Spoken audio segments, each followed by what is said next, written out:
éthique au pluriel, ça peut nous amener à dire que finalement l'éthique, c'est un questionnement très individuel, puisqu'il y a des éthiques. Donc, finalement, c'est un concept mou, c'est même pas un concept. Et puis, si on se dit, mais quand même, c'est éthique. Donc, qu'est-ce que ça veut dire l'éthique? Est-ce que l'éthique, ce sont des questionnements sur les valeurs, effectivement, et quelles valeurs?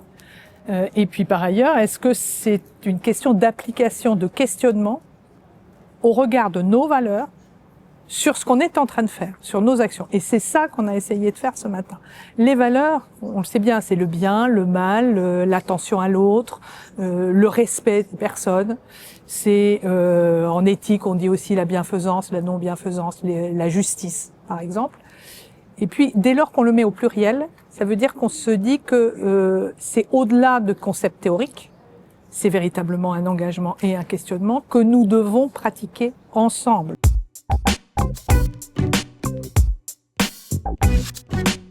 La particularité de la protection juridique des majeurs, c'est de s'interroger sur le point ou les points à partir desquels une personne est considérée comme vulnérable au point de ne plus pouvoir défendre ses intérêts. Et donc ça, c'est en principe une norme, puisque le Code civil dit que lorsqu'une personne présente des altérations de ses facultés personnelles qui ne lui permettent pas de prendre soin de ses intérêts, conformément à ce qu'on imagine là aussi une norme, mais qui n'est plus une norme juridique, qui est une norme sociale. Donc déjà, on a un premier frottement. Donc, qu'est-ce qu'on fait? Et qu'est-ce qu'on fait quand on dit, qu'on compare le droit qui dit il faut protéger, éventuellement représenter, c'est-à-dire faire à la place d'eux, à partir de concepts mous qui sont l'altération des facultés personnelles et le fait que la personne ne peut pas défendre ou faire valoir ses intérêts. Donc évidemment qu'il y a un frottement. Et ce frottement, il a lieu à partir du regard des autres. Ce sont les autres qui considèrent que je suis vulnérable, c'est rarement moi. Ou alors, si on réfléchit bien, au fond de nous-mêmes, nous sommes tous vulnérables. Puisque nous avons tous des épisodes de vie au moins, dans lesquels on se dit que on n'est pas très bien. On a un accident, on est amoureux, on n'est plus exactement comme on est quand on est dans une position plus classique. Donc oui, ce que nous avons évoqué ce matin, c'est à quel point c'est compliqué de confronter une norme qui est elle-même mouvante avec des questionnements qui vous renvoient à la personne dont on s'occupe, mais à nous-mêmes et à nos propres représentations. Si vous y ajoutez le fait qu'à côté de la norme civile, je dois protéger une personne qui a des altérations de ses facultés personnelles qui ne lui permettent pas de gérer ses intérêts. Si vous y ajoutez le Code de la santé publique, le Code de l'action sociale et des familles, qui, pour le Code de la santé publique, met le médecin et l'équipe des soignants à une place un peu différente de tout autre intervenant dans la société, au motif des soins, c'est le médecin qui sait, il va proposer un certain nombre d'actes, la personne consent ou pas. Ce qui là aussi est compliqué. On peut dire il faut un consentement, mais c'est quoi en fait, consentement? Et donc ça, première difficulté. Deuxième difficulté, le Code de l'action sociale et des familles. Lorsqu'une personne est en perte d'autonomie, vous voyez l'expression, ou en situation de handicap, elle doit bénéficier, dans notre système français, d'un accompagnement proportionné à ses besoins et en fonction de ce qu'elle-même peut souhaiter. Sauf que, comment fait-on pour faire ces propositions quand on a précisément une personne qui est vulnérable, qui ne comprend pas exactement ce qui lui arrive, qui ne comprend pas les offres d'accompagnement qu'on lui fait. Donc évidemment que la norme mouvante avec des questionnements qui eux-mêmes bousculent sur les valeurs, eh bien ça amène tous les débats que nous avons eus ce matin.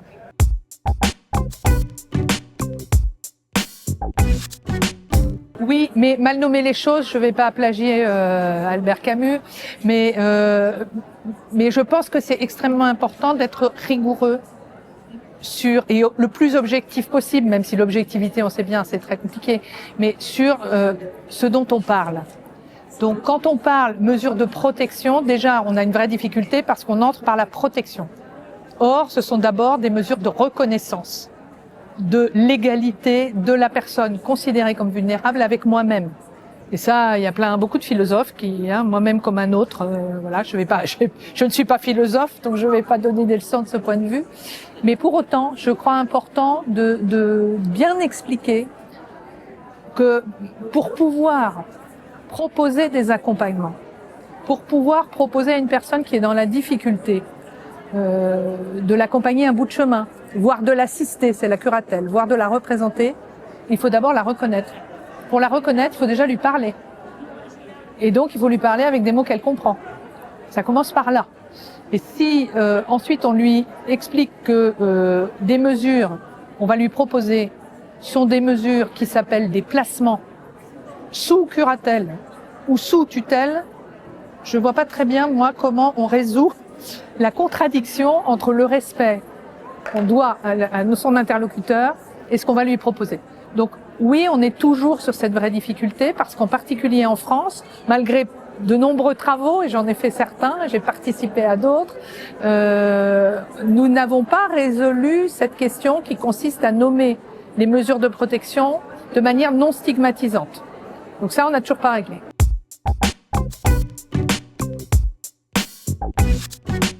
Quelles sont ces critiques? Elles consistent à dire que le système français, en réalité, est très paternaliste et protège les personnes avant de respecter leurs droits. Et que dans le domaine du handicap, comme dans le domaine du vieillissement, quand des personnes ne peuvent pas exercer leurs droits, c'est pas qu'elles sont dans une situation personnelle qui rend insupportable ou impossible l'exercice des droits, c'est qu'elles ne sont pas suffisamment soutenues dans l'exercice de leurs droits par des mesures soit de compensation, soit des accompagnements qui leur permettent d'exercer directement leurs droits. Et donc, ce qu'elles viennent dire, c'est que les systèmes de curatelle, de tutelle, par exemple, ont une tendance fâcheuse à désigner une personne à côté, voire à la place de la personne, à partir d'évaluations qui sont des évaluations médicales. C'est-à-dire que ce sont des médecins qui vont évaluer après un examen clinique, quelquefois sur pièce médicale, donc sans examen clinique, qu'une personne présente des altérations suffisamment importantes du point de vue médical pour rendre nécessaire une mesure de protection. Et donc c'est ça qui amène la difficulté et qui amène les tenants de la Convention, d'une certaine lecture de la Convention internationale des droits des personnes handicapées, à dire il faut supprimer toutes ces mesures. Donc on a tout un discours qui consiste à dire zéro mesure de protection. Les personnes n'ont pas besoin de protection. En fait, il suffit de les aider, puis c'est bon, elles pourront exercer leurs droits. Sauf que c'est une vision tout aussi excessive que la vision qui consiste à protéger à l'excès. Il y a beaucoup de personnes qui sont dans ce qu'on pourrait appeler une zone grise, avec différentes nuances. Et puis il y a des personnes qui sont carrément dans une zone noire. On pense aux personnes dans le coma, ou des personnes qui ont de très graves altérations psychiatriques, qui ne sont pas traitées de manière suffisamment continue pour que la personne recouvre un certain nombre de ses facultés.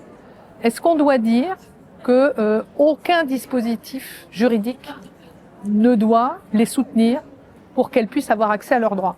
Si on dit ça, ça veut dire qu'en réalité, on les laisse à elles-mêmes. Moi, j'appelle ça de l'abandon. Et il me semble que c'est contraire au principe éthique.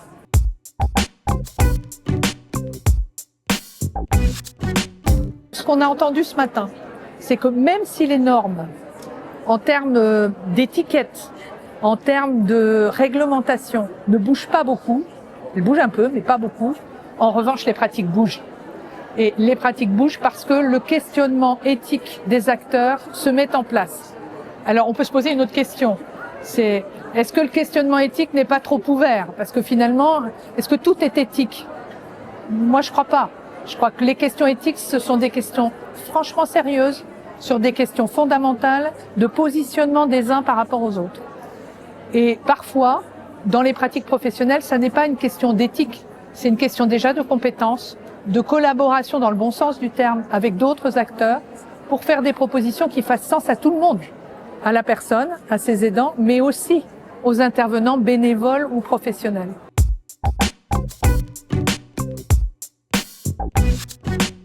Les professionnels viennent dire, ou les familles, ça fait des années qu'on dit la même chose et qu'on ne voit pas de changement significatif. Alors il y a des mesurettes sur les aidants, alors je dis mesurettes, il y a de l'argent qui est consacré à ça, mais fondamentalement, il n'y a jamais eu pour l'instant un cadrage à la fois légal qui couvre le droit civil et les droits fondamentaux, le droit de la santé et le droit de l'action sociale et des familles.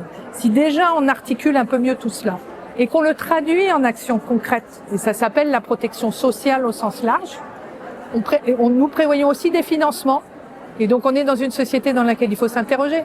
Qu'est-ce qui est important ?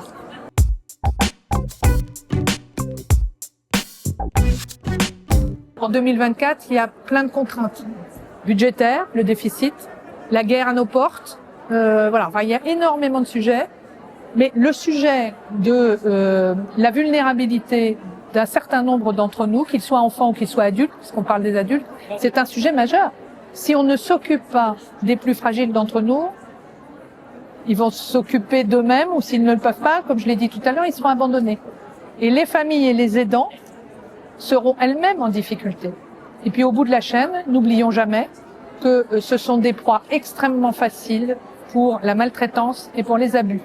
Donc rien que pour ça, le magistrat que je suis dit mais on ne peut pas ne pas avancer. Donc je vous confirme que pour moi, dans ce que j'ai entendu ce matin, on a avancé beaucoup. Parce que sur le terrain, il y a quand même beaucoup d'hommes et de femmes qui bougent et qui construisent un certain nombre de choses.